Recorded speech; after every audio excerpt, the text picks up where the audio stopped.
Welcome back to the Banganator podcast, brought to you by your host, Esley Banga. Season 2, episode 23. And for the first time, we're talking extensively about the Cowboys. The whole show is pretty much going to be about the Cowboys. We're talking Dallas Cowboys draft and the draft as a whole. Obviously, it's just been turmoil in the Cowboys organization. Jerry Jones talking about all in my ass, because he ain't been doing nothing in the offseason. But I got with me my friend Nathan. How you doing, bro? I'm good. Thank you for having me on the show. I always appreciate you inviting me and allowing me to speak. And it's a great show, and I enjoy watching it. Hey, man, appreciate it. Yeah, last time I had you on, I know that it wasn't big time yet. We were still doing it at my crib or whatever. But now, the stage is a little bit bigger. So I'm glad that I could have you on here this time. Yeah, man. I always like to say small steps to big beginnings. And you're getting there, man. Yeah. And the setup is nice. And like I said, it's steady improvement, and you just can't beat that. Yeah. And I'm proud of you, brother. And I just hope you keep at it, because eventually you'll get where you want to get. Appreciate it. Of course, To man. God goes the glory. But I'm just putting in as much hard work as I can. But before we get into the draft talks, we gonna start with women's basketball. South Carolina, 2 times in 3 years. Dawn Staley, she did it. 2 undefeated seasons in 3 years. Gosh, That's bro. impressive. Because the first time they lost last year was they lost to Caitlin Clark.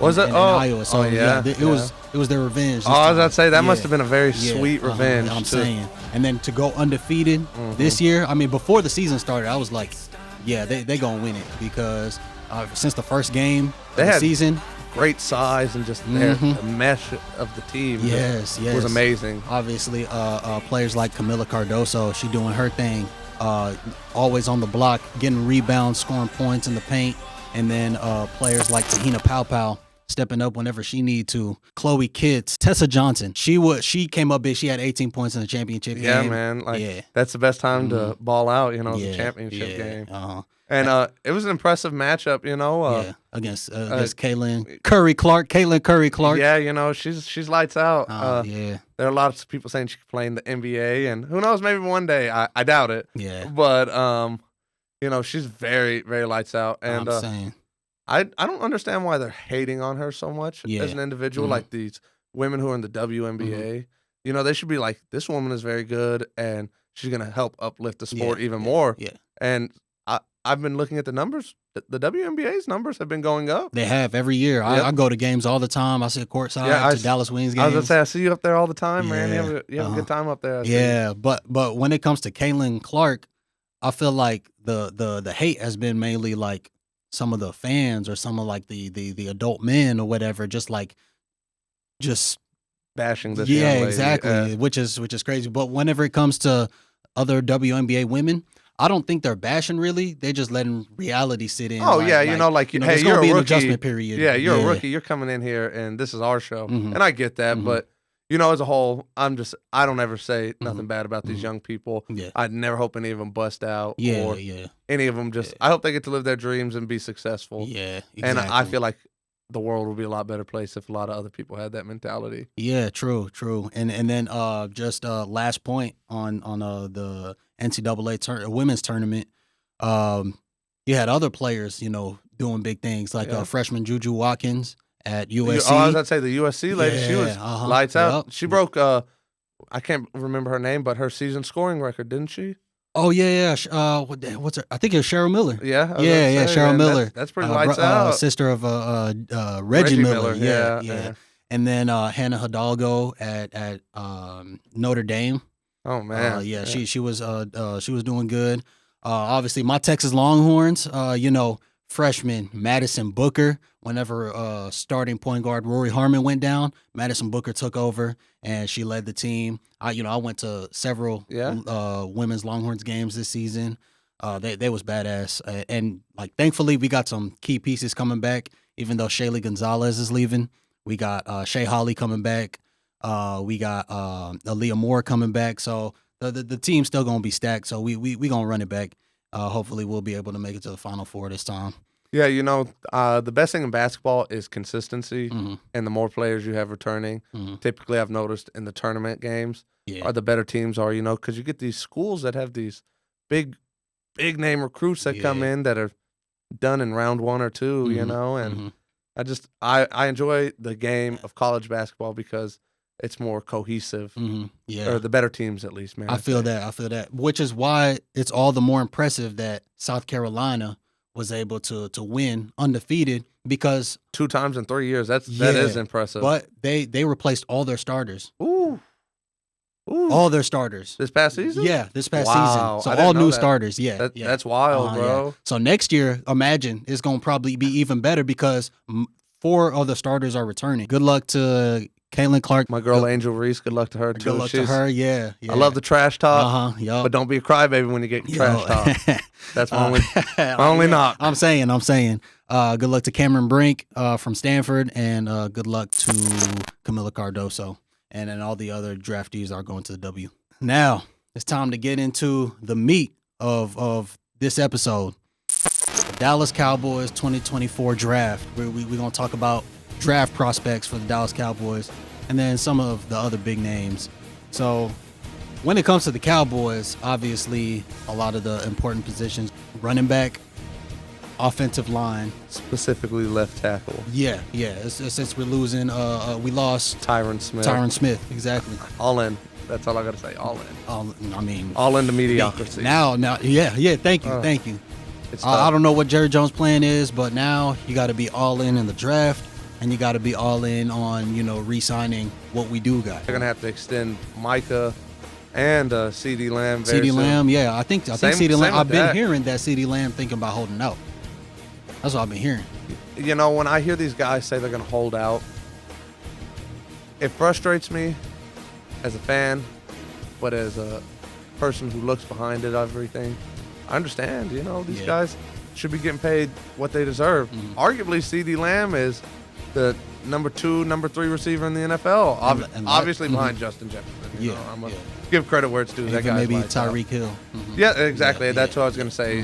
Those spots are interchangeable, but that guy is a baller and lights out. He's a Sooner boy, and I've been a fan since he was a freshman. Exactly, I remember watching him as a freshman, catching passes from Baker Mayfield, breaking all the records at OU that he did, and it's crazy to see where he is. And if they keep him and they keep the right pieces around him, he's gonna have a very long and successful career. Yeah. So, I agree.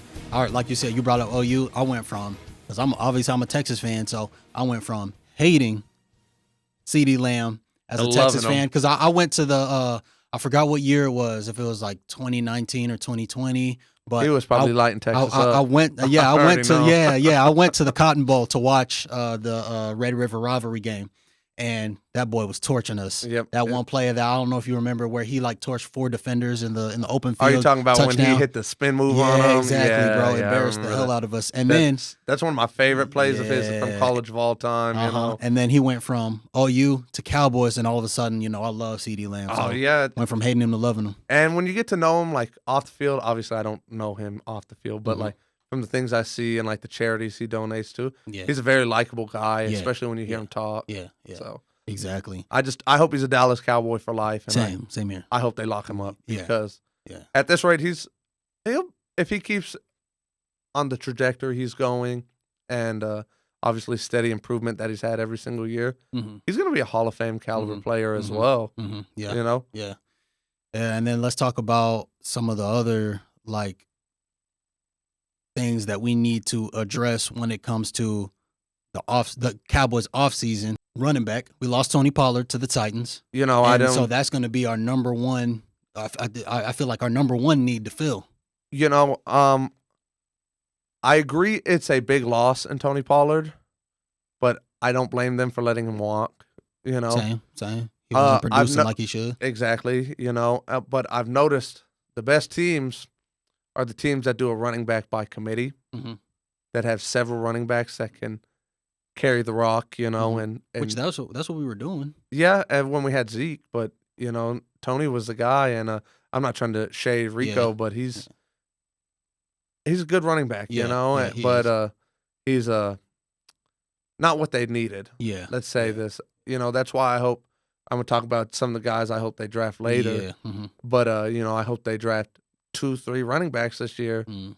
That way, we could try running back by committee, and you can get a guy in the later rounds who is that's true. There's always solid guys in later rounds. Exactly. And I think the Cowboys should primarily focus on these first 2-3 rounds on specifically offensive linemen.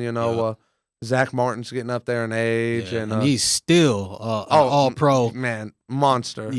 But football is not an old man's game; it's a young man's game. Right. And the best thing for them to do would to be load up while they can, and they have a guy in there who can teach these young guys to be good pros, consummate pros. And man, I just besides him, I'd say Tyler Smith is a standout left guard, and he has potential to continue to be one of the better guards in the NFL. He just has to keep his head on straight, but he seems like the type of man to do that. So and then same with Terrence Steele too. Like he really stepped up. I remember the first year that he was playing, like he was awful, and then now he really did step into that. Yeah, steady improvement every year is all you can ask. But my only issue with Terrence Smith is or Terrence Steele, excuse me. Thinking Tyron, I miss him.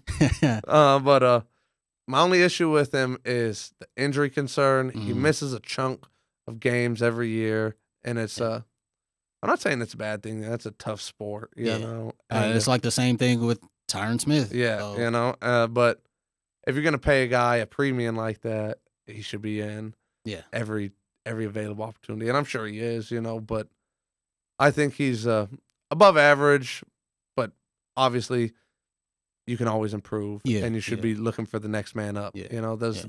The best coaches do that. Yeah, and then this might be kind of a hot take, but like I think that we could use like one more linebacker to build that linebacker depth, and like maybe like one more receiver whenever it comes to maybe some later round guys.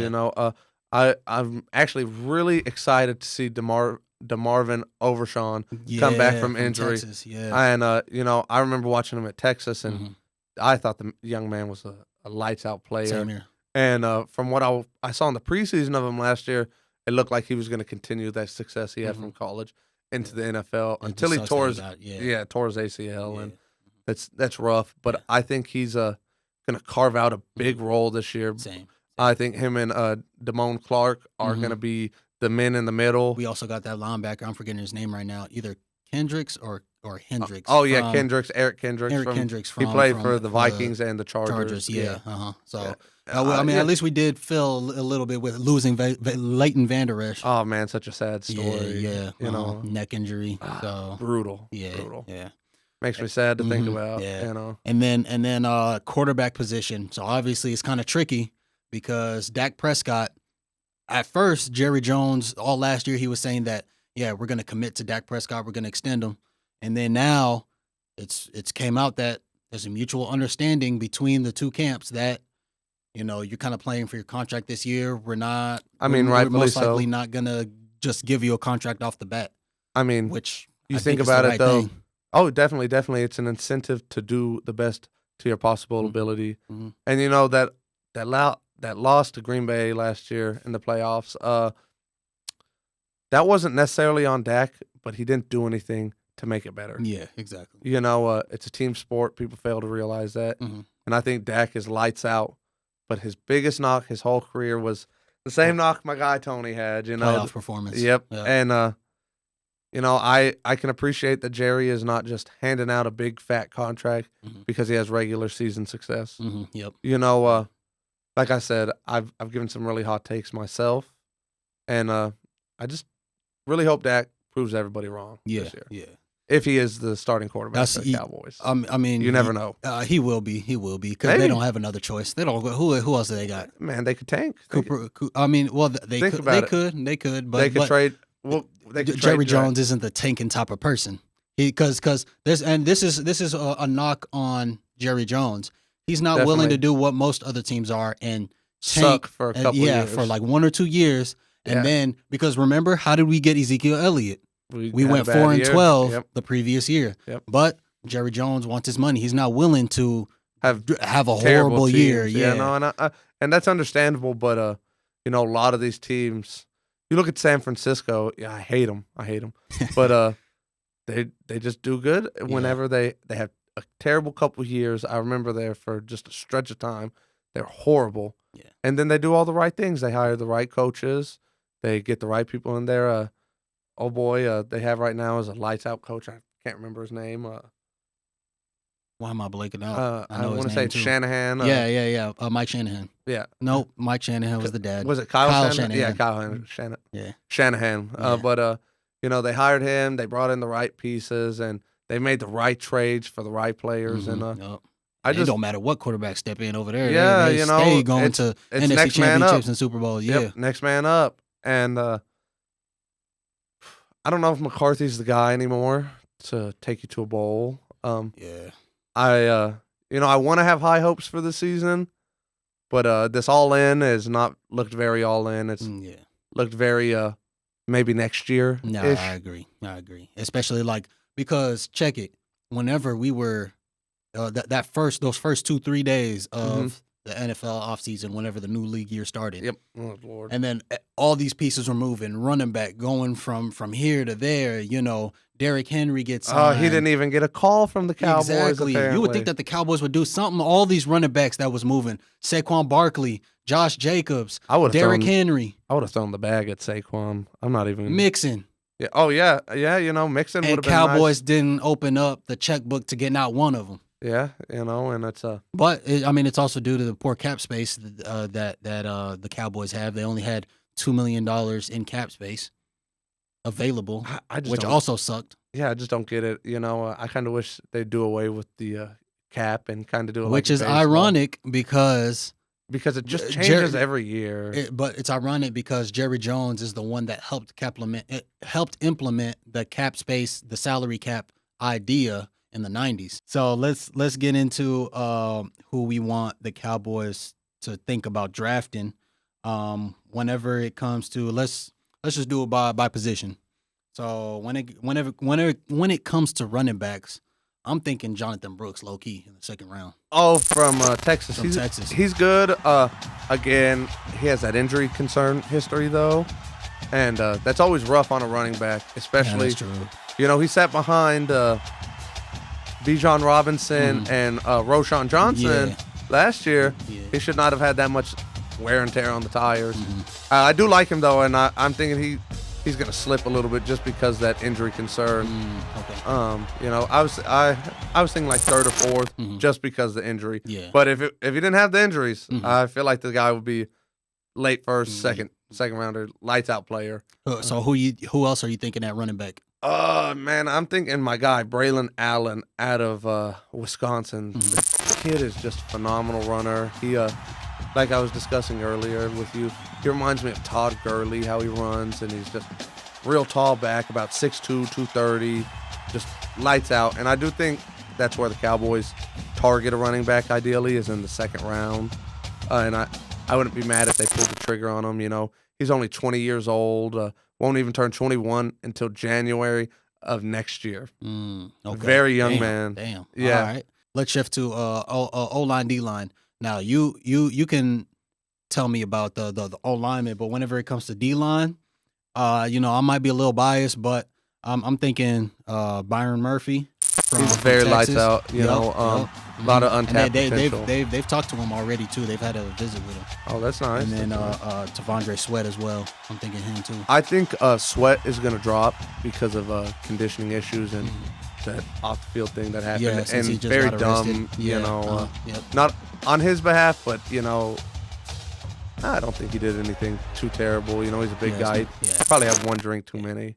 Yeah, but, it's bad whenever you're making negative headlines at the draft. Exactly. Draft. That's so gonna make you drop a little bit. Yeah. But prime position for the Cowboys because they're prone to getting players with off the field issues. Yeah. We already know since the 90s. But I don't think that'd be nice. That'd be nice to catch him in the third, fourth. He's a big run stuffer. He's definitely going to drop. But maybe a light a fire into Mozzie Smith as well. Yeah. Or two big monsters in the middle. That'd be nice. Rotate. Maybe three guys up there. Yep. What about offensive line? Because I don't pay attention to offensive line. I love the big boys. Yeah, that's you right front. there. So yeah, so I have a few guys I've been keeping up with. There's a center out of Oregon. His name is Jackson Powers Johnson. And if he's still there, I think Pittsburgh is going to draft him. They're very known for drafting centers early. But if he's there when Dallas picks, I would run to the podium as fast as I could. He's just a big mauler in the middle.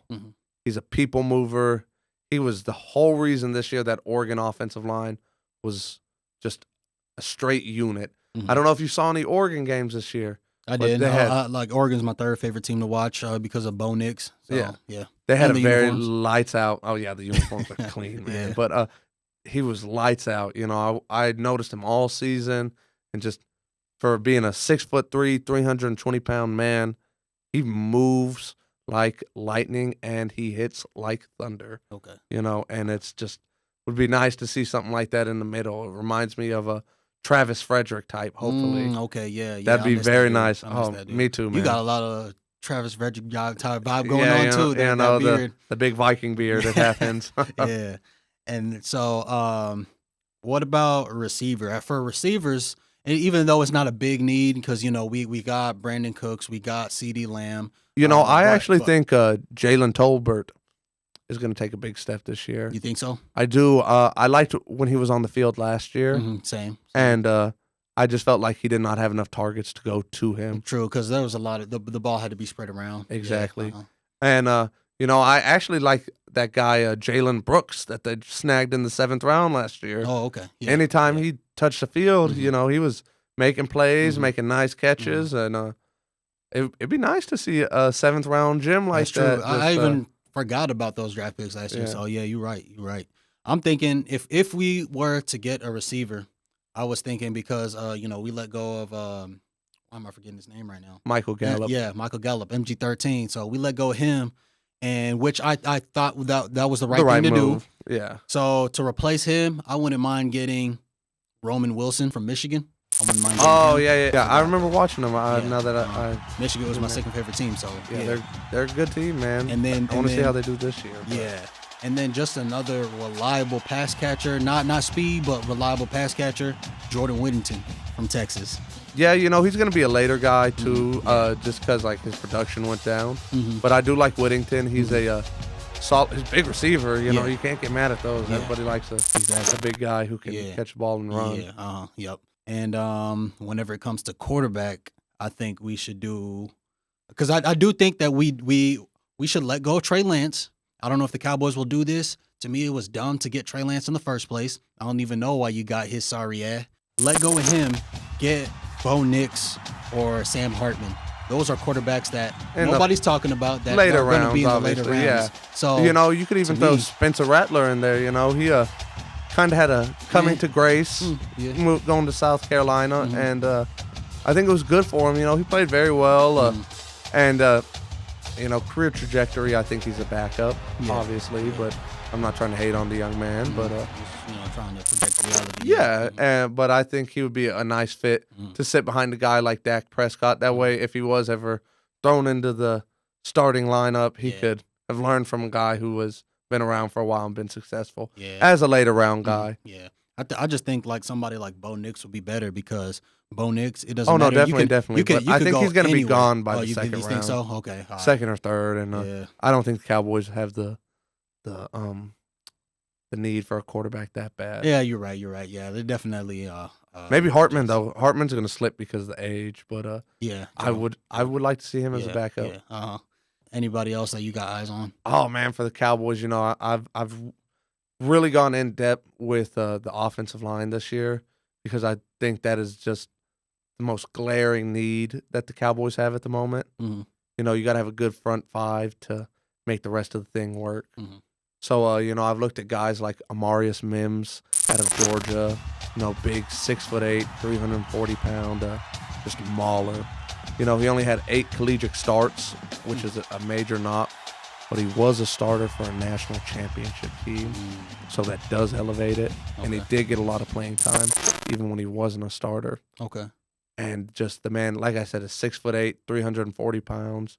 Reminds me of like an Orlando Brown coming out of OU. Okay. Or, a guy, I'm going to go a little old school here, like Bryant McKinney. He played for the Vikings Okay. and was just a mauler at left tackle. And I think if the Cowboys get Amarius Mims and get him into the right situation, he can become an elite level offensive lineman. Now we're going to talk about just the other star college players that are Obviously, for we're the going to hit draft. the quarterback. Yeah, of course. There's plenty of quarterback. That's going to be the main. I think we know who number one is. Yeah, everybody knows that. Yeah, pretty it's no boy secret. Caleb Williams. Pretty boy Caleb Williams. Going first overall. More than likely, Chicago. Yeah, the Bears. Which, bro, they did my boy Justin Fields wrong.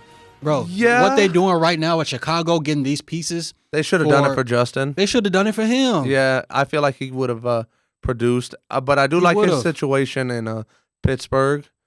He can either usurp Russell Wilson, and that'd be very impressive, or he can sit and learn behind him for a year. Yeah.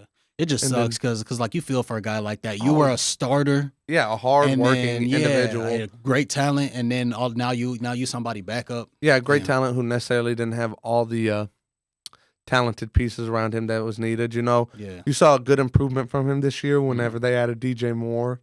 Yep.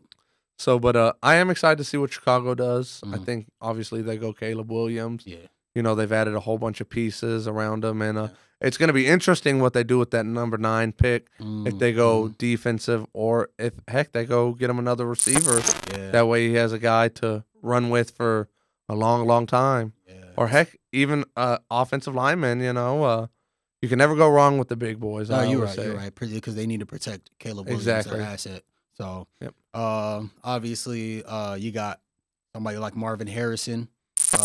He's Junior, projected to go top 5. Right, he did big things at Ohio State. Yeah, we saw that. Lights out player.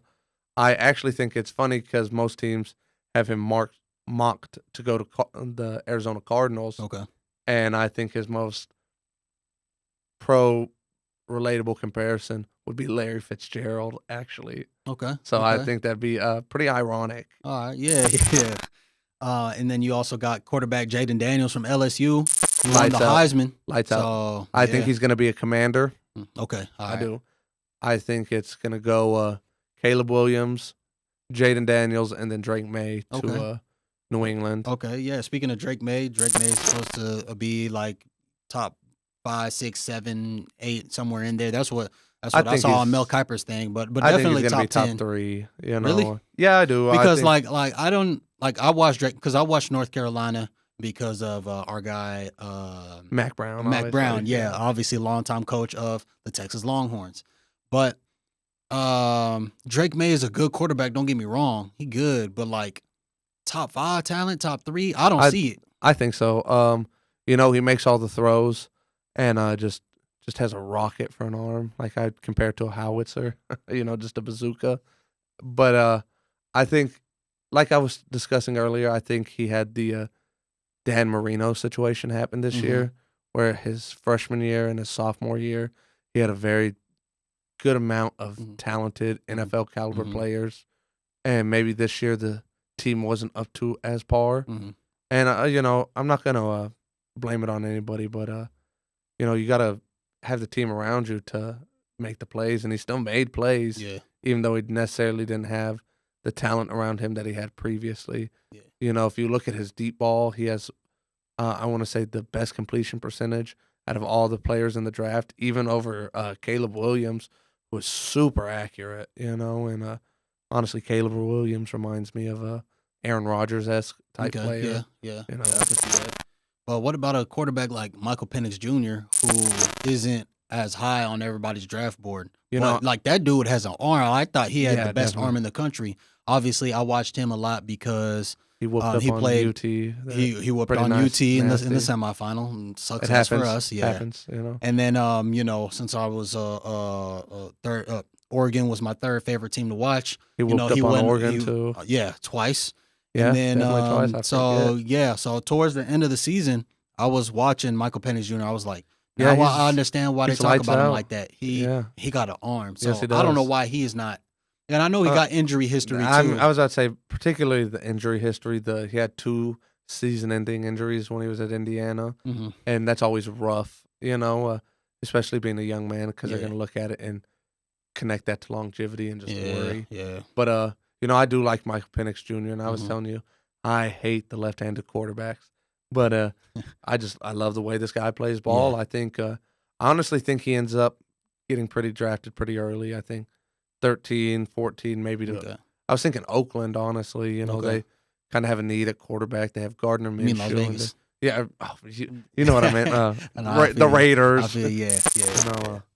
I think they're just a lights out organization, a couple pieces away. Exactly, same here. Because like that defense. I was going to say I love the hire of Antonio Pierce. Yeah, he's a very lights out coach. A former player. Yeah, and now he's going to do good things. I believe. I agree. He just has to find that right quarterback. Exactly. And he may have it on the team already. You never know. I don't know. That's a beautiful thing about football. They don't have Minshew's a baller, bro. What are you talking about? I think Minshew. Yeah, I forgot that Minshew. Yeah, I was going to say. I think Minshew's better than Trevor Lawrence, and everybody loves Trevor Lawrence for whatever reason. Yeah. Hopefully, maybe Minshew Mania might, resurrect over Go there. Crazy in Las Vegas. You got J.J. McCarthy, he's been rising in conversations and supposed to go now probably top 10. Yeah, so I like J.J. McCarthy. He's not the most athletic guy. He's not the most spectacular guy, but like I was saying to you earlier before we started the show, right plays. And he reminded me of whenever Tom Brady was at Michigan, just accurate game manager, using the weapons around you. Yeah, and JJ definitely had a lot more talent than Tom, though. Let's be honest. I would say so. Yeah, definitely a little bit more mobile. Yeah. Oh yeah. I like JJ as well. I think he's very accurate and like I was saying earlier, he's a game manager, but I don't know what the negative connotation with is. Game manager, like you're saying, he makes all the right throws. He's smart with the ball, doesn't turn it over. We saw it in 2 games. In the national championship game and then the college football semifinals. Yeah. What do you think about tight end Brock Bowers? I think Georgia. I think he ends up a New York Jet early on in the draft process. They were talking about him being a top 5 pick, but I do think size and durability are questioned with him. But I don't think he slips past New York at number 10. Okay. They need more pass catchers for Aaron Rodgers. That's true. They did a good job by solidifying the offensive line by stealing our guy Tyron Smith. I was going to say stealing our guy Tyron and a whole bunch of other starters to that offensive line that has had high quality NFL starting playing time. You know, and I don't think he slips past them. Yeah. And some people have been knocking Brock Bowers a little bit. There was a picture that came out of like him kind of looking a little skinny. Some people were worried about that because usually tight ends are big and muscular buff. guys. So I mean, when I think of that, I think of Shannon Sharp. But that dude was muscle though. Well, yeah, obviously he was muscle, but Brock Bowers is no pudding cup, Yeah. So, and he looks like he's the type of elusive type of tight end too. Exactly. So. They were both. I was just getting at that. They're both smaller, elusive, slighter framed guys. Even though Sharp was per se jacked, he was very slim still. If you look at him, he looked and ran like a wide receiver, but he just played tight end. Yeah, that's true. Same thing with Brock Bowers, man. That guy's lights out. We'll see, but I'm looking forward to see how his career pans out. Oh, definitely. A.D. Mitchell from Texas as well. Yeah, the big lanky A.D. Mitchell. Yeah, obviously. I think he's a second, third round type of guy, but I think he's very lights out. I could see him ending up on a team like New England, or Jacksonville, maybe. Okay. They do need help with a receiver. They just lost Calvin Ridley. So and then tight end Jatavion Sanders, also from Texas. Lights out. He'll probably be drafted late first round, early second. He's just speedster. He's another one of those slim body guys who's slim and can run. You're seeing a lot more of those nowadays instead of the typical inline big 6'6", 260 Rob Gronkowski types. Yeah, exactly. I mean, the game's just changing, though. It's more about speed now. Yeah. You also got like a running back, Blake Corum from Michigan. I was watching him a lot. He's super elusive. He lights out player. Yep. Super elusive, but he can also, truck you if you need to, fast. Yeah, so. he reminds me of a bowling ball. Just exactly. He reminds me of Deuce Vaughn. Definitely. Deuce Vaughn was at Kansas State. Yeah, definitely. So. I see some of the comparisons, basically because they were short, shifty guys. I think Corum's a little more physical than Deuce. I agree. I think he'll be available in the later rounds, and I hate to say it, it's because he has a lot of yardage and carrying, which means a lot more wear and tear. Wear and tear. Yeah, that running back position has been devalued. Oh yeah, tell me about it. And I mean, it sucks because a lot of those guys deserve the credit that they get, but their careers aren't that long. Yeah. Look at Zeke. Zeke didn't. He had a beautiful prime. Just wasn't very long. Because it's a tough position. It's like getting hit by a torpedo every play. Just gone are the days where you have a player like Emmitt Smith who played, I think, 12 years. Yeah. Frank Gore who Adrian played I don't know how many Peterson, years. All these guys that are like have monsters for years. 12,000. I think we said 1,300 Danian Tomlinson as well. Yeah. So like all those guys got, because they have a longer career. They got They're like top 10 on the rushing yardage list for a career. Yeah, I think 12,000, it's going to be 14,000 yards. Hard for guys to get that nowadays, because they are so quick to move on from a running back. Yep. You could have one injury in there, like he's not going to be the same. Yep. They don't even pay you. Look at how they did Todd Gurley. Yeah, exactly. Hey, man, that was one of my favorite players. But to be fair, he got paid and then got hurt. Yeah. That's part of that running back position. Yep. And then so just a few more players I got. It's like Anaya Smith from Texas A&M. He was pretty good. I the watch linebacker? a few there. No, wide receiver. I think the Cowboys should focus on the offensive side, but if they drafted that guy, I would not be too mad. Those are all the players that I was thinking about when it pertains to the draft. What about you? Any other players that are in your mind? I'm really excited to see where my guy Cooper DeJean ends up. He's going to be the first white cornerback in the NFL in a long time, and that's a rarity, man. I'm saying. I like to see it. I hope he has a long, successful career. Just because he's a hell of a player. I sat down and watched his highlights. He's a Swiss Army knife. He can play either safety and he can play nickel. He can play corner, and you just love to see versatility like that in a guy. I like watching the defensive backs. I'm a big. My favorite two positions to watch are offensive line, and then the secondary, the safeties and corners. Just because I just like the way those guys move and everything. I want to see where my guy Kool-Aid McKinstry ends up. I want to say he's probably going to be a Green Bay Packer if they don't go offensive lineman. I'm excited to see where all these young men end up. Actually, they're getting a chance to live their dream, and it's just a beautiful thing. It's my favorite time of the sports year is the draft. It just always has been. I love seeing those guys walk across the stage and shake the commissioner's hand, give him a big old bear hug, and get to live their dream, man. Exactly. Lives being changed, families' lives being changed, and then all like you get to see, because they always do, like a bunch of draft stories.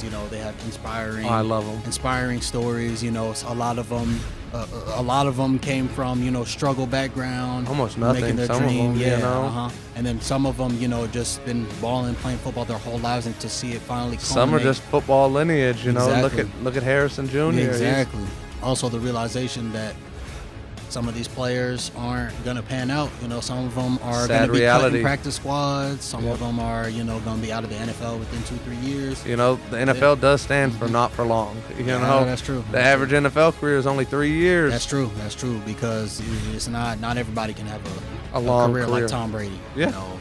Like it's Travis Kelce. It's rare to have the long, illustrious career. Yeah, exactly. But that's why everybody chases it, and that's what drives the people. Yeah. Thank y'all for watching this episode of the Banganator podcast. I hope y'all enjoyed my buddy Nathan. Please like and subscribe on the Banganator podcast on YouTube, the Banganator podcast on Instagram, and Banganator_4 on the Twitter X. Hey Nathan, it's been a pleasure having you again to talk draft. Man, it's always a pleasure to be on. I appreciate it, and I just want to say thank you again. I appreciate you taking the time and working with me to work with you. It's always a pleasure. It's always fun to hang out and see you too, bro. For sure. And I can't wait for the next episode already, man. Yeah. All right, thanks, Nathan. And say it with me. How about them Cowboys?